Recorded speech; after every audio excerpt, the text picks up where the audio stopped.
cactus and succulent growers, it's Lynn. And in today's video, I'm going to be talking to you about the cactus plants that I've had in my collection or have in my collection for a long time, but have not flowered for me for the past few years. I'm going to talk about the reasons why I'm sure that that's happening. But first of all, I'm going to start off by showing you what is blooming beautiful. And I have my Parodia atonis in double twin bloom. That's absolutely stunning. Just look at that, guys. Very, very beautiful. Lovely big bright red stigma in the middle.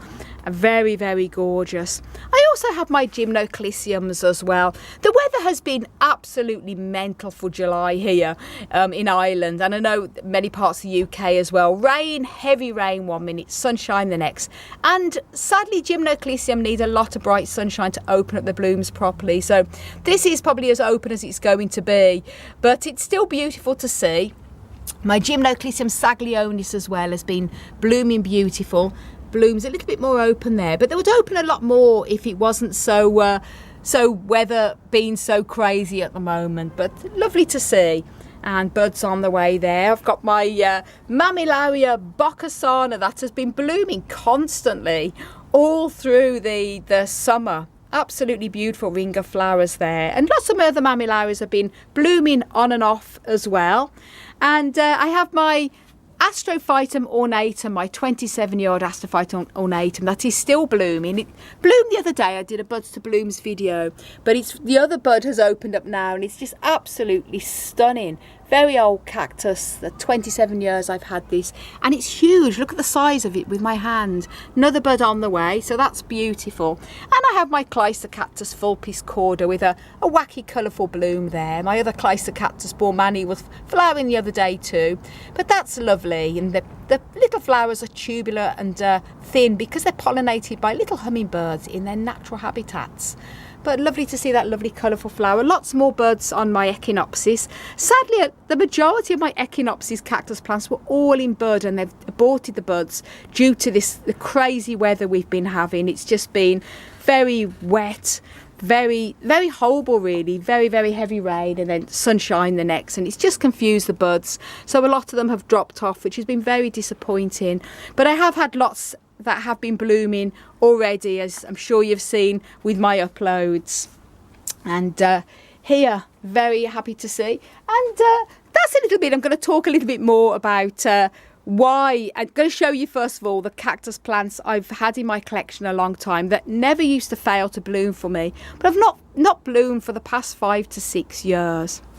Now, it's quite normal for cactus plants to skip a couple of 1 or 2 years in between flowering, and it's not unusual for many of my cacti to sort of bloom lovely 1 year. You don't get any blooms the second year, and then the third year you find they're suddenly coming to bloom again. It's just the way it is. That's my Lophophora cuspitosa there, also in beautiful bloom, and that's just sometimes what happens with cacti.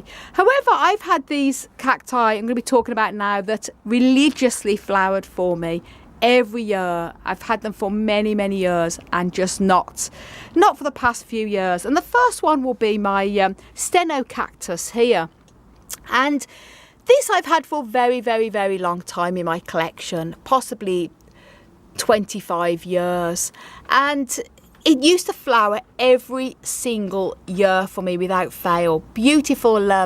Beautiful blooms with a lovely sort of purple colour with a stripe going through, as you can see in this photograph here of this actual cactus when it was blooming beautiful. And it's growing very, very well, as you can see. Repot it regularly, and great root system, very healthy plant. There's all the new sort of spines coming through on the top there. No problem with the plant. It's not growing stretched out or anything like that. It's just purely not flowering. And that's the first one. The second one is my Telocactus bicolor, and this is another goldie oldie I've had for also a very long time too. And this used to bloom every single year without fail, and I'll show you the bloom now. That's how gorgeous the beautiful bloom is on this lovely Telocactus, but it just has refused to bloom since moving to Belfast too, for reasons I'm also going to talk about after. So that's the second one there. And the third one will be my beautiful Raybutia albipilosa.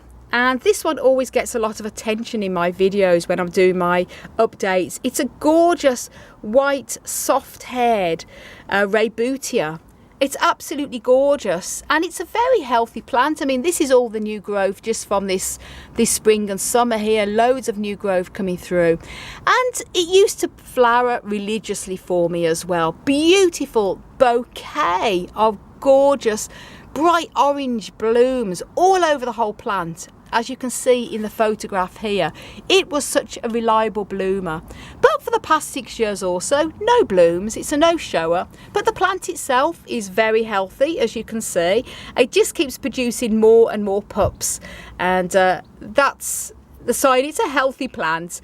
And it's not growing stretched, but just no blooms, which is disappointing because the blooms are always stunning on this particular Raybutia. And then I'm going to show you my other Raybutia that has refused to bloom for the past few years.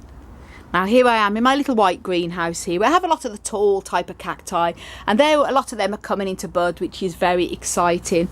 But this here, this is my Raybutia perplexa, and this used to produce the most stunning of bouquet of gorgeous pink blooms. As you can see here in this photograph, a whole bouquet of blooms, bloomed without fail. And it has not bloomed either since I've been in Belfast. It's just a no-shower. As you can see, it's a healthy plant. It's got loads and loads of pups, and it's actually grown into a lovely mound. No problem with it. It just is a mystery. Now it's had spider mite over the years. It gets knocked back and it always regrows it, but it used to do that before and never stopped it from flowering. So that's a bit of a mystery as well. So that's the 4 in my collection that just no longer flower for me. Now, on a very positive note, I just want to mention that I've had cactus plants that have not flowered for absolutely years, but are suddenly flowering this year too. And this one is my Opuntia acuculata, and the last time it bloomed was 20 years ago, when I actually had this on my mother's windowsill because I'd run out of space at the home I was renting when I lived in England. And it has not bloomed since I moved to Ireland, in fact. But this year it has a big bud, as you can see there. That's definitely a bud and not a new pad. So I'm mega excited to see that after 20 years waiting, this big Opuntia acuculata has suddenly decided to come into bloom or bud. So very excited to be sharing the bloom with you when this blooms. And why is it blooming now and it hasn't for the last 20 years? Well, I honestly don't know. Cacti do have their own minds, and they seem to want to do what they want to do, and sometimes there's nothing you can do about it. Now, I've made a video on how to get your cacti and succulents to flower, so you might be saying, well, Lynn, if you've done a video and you're talking all about how to get your cacti to flower, why have you got some of yours that haven't flowered for the past few years? Well, this is the reasons why I think. Now, certain cacti plants do need a lot of strong sunshine to produce flowers, and I actually mentioned that in that how to get your cacti to flower video. And Raybutia, now the majority of Raybutia, we have a lot in our collection, a lot of them over here. The majority of them can actually flower with sort of part shade as well. I never have a problem with the majority of all my other Raybutias. They flower every year without fail in this polytunnel. But the reason why I think this particular one here, and the same with my other one, is that they do need that extra strong light to flower. This polytunnel, sadly, is not the best. It's green covered, as you can see, and this does filter out some of the intense sunlight that these cacti need. The majority of all my other cacti bloom very well. The sun does come through this cover and does go directly onto the table. Today is an overcast day, so can't show you an example, but it does. And it's still not probably bright enough for, sadly, this Raybutia. It's one of the ones that it has white hair fur covering on it, because it helps to protect it from the harsh sun rays in its natural habitats, which sadly in Ireland Having too much sun is very rarely a problem. And it's the same also, I think, as well with my other Raybutia perplexa. That's just refused to flower. And also as well with my steno cactus there, that is one that needs to have a lot of strong sunlight to flower. And also my Tello cactus bicolor. Now I do have another Tello cactus in my collection. I have a few actually that do flower no problem. And this one here is a Tello cactus hexandrophorus. And as you can see, it's been flowering, double blooms. No problem flowering every year. But as I say, it can depend on the type of cactus in the genus. Some do need a lot more intense sun than others. But, so what can we do about that? You know, I think, well, I've got this green tinted polytunnel. And I did move my Raybutia perplex into the white polytunnel earlier in the spring to see if it would encourage it to bloom. But sadly, it produced a couple of buds and they just fell off as well. I think, hopefully, fingers crossed, Hans and I will be replacing this green polytunnel at the end of the season, hopefully early fall, mid-fall time, with a clear covered polytunnel. We're going to get a complete new polytunnel that is clear or white coated. It's going to let a lot more light into this greenhouse, and I think it's going to make a massive difference to the cacti that have refused to flower since I moved them into this polytunnel. And hopefully we should see blooms on them next year. Who knows, but it's going to be interesting to see. And I'm just happy that out of all of the cacti I have, I do have a lot that do bloom every year for me. But it will be good to see all of them bloom. So I hope you enjoyed that little video and just talking about the ones that I've had for a long time that just refuse to flower. And do you have cacti that you haven't moved them anywhere different, but they just seem to refuse to flower for you, or they used to flower and they don't flower anymore, and you're puzzled as to why? I have a lot of people say to me, I had a cactus, used to flower, blah, blah, blah, it doesn't anymore. And obviously the usual things I would say, well, check that it doesn't need repotting, check there's no hidden signs of pests, are you fertilising it? I love to feed mine with tomato feed because it really does help to boost the flowering.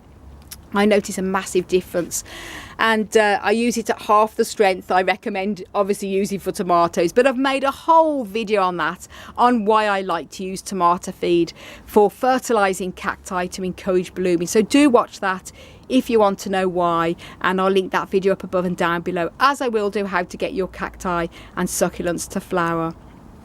So guys, thank you so much for watching, and for lots more tips and tricks on how you can care for and grow many different types of cacti and succulents. Then don't forget to subscribe. Do click that notification bell so you can be notified when I upload new videos. You can also follow me on Instagram, Twitter and Facebook at Desert Plants of Avalon. And do check my website out, desertplantsofavalon.com. I want to wish you all a fantastic cactus flowered powered day.